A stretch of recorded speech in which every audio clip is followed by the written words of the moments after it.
थमा अटैक था। अब किसी ने तो उसे जमीन में दफनाया था, तो वो समझ गए कि किसी ने तीनों बच्चों को अगवा कर लिया है। इस घटना के बाद कई हफ्ते बीत गए, मगर अब तक बाकी बच्चों का कोई सुराग नहीं लग पाया। इधर टॉम के गायब हो जाने के बाद जेनिफर फिर से पहले की तरह अकेली रहने लगी। उसे भी बाकियों की तरह कुछ भी समझ नहीं आ रहा था, पर जब भी वो सच कहती तो उसकी बात पर कोई यकीन नहीं करता था। फिर एक दिन अचानक उसके घर के बाहर से शोर सुनाई दिया। उसने बाहर जाकर देखा तो उसे एक आदमी जंगल की ओर भागता दिखाई दिया। जेनिफर भी उसके पीछे दौड़ी और घने जंगल में पहुंच गई। कुछ देर दौड़ने के बाद वो जमीन पर गिर गई तो वो आदमी भी रुक गया। वो धीरे से उसके करीब आया और उसे गौर से देखने लगा। उस आदमी ने कहा कि वो टॉम है, और ये सुनते ही जेनिफर वहीं जमी रह गई। तभी अचानक वो रोते हुए वहाँ से भाग निकली और कुछ ही पलों में दोखियों की गाड़ी के सामने आ गई। उसने दोखियों को जंगल वाले आदमी के बारे में बताया और जल्द ही पुलिस को खबर दी गई, जिसके बाद पुलिस फोर्स जंगल में उस आदमी को ढूंढने में जुट गई। उन्हें शक था कि इसी आदमी ने तीनों बच्चों को अगवा किया होगा।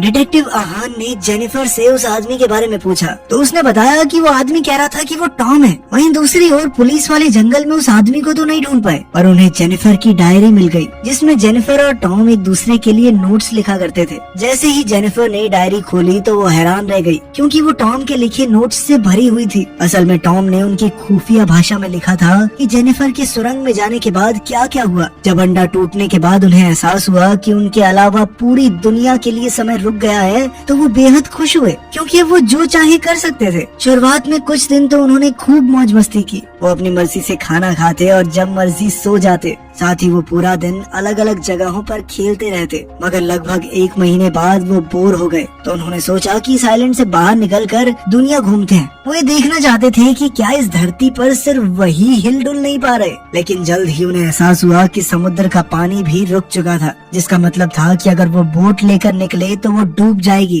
तैरेगी नहीं।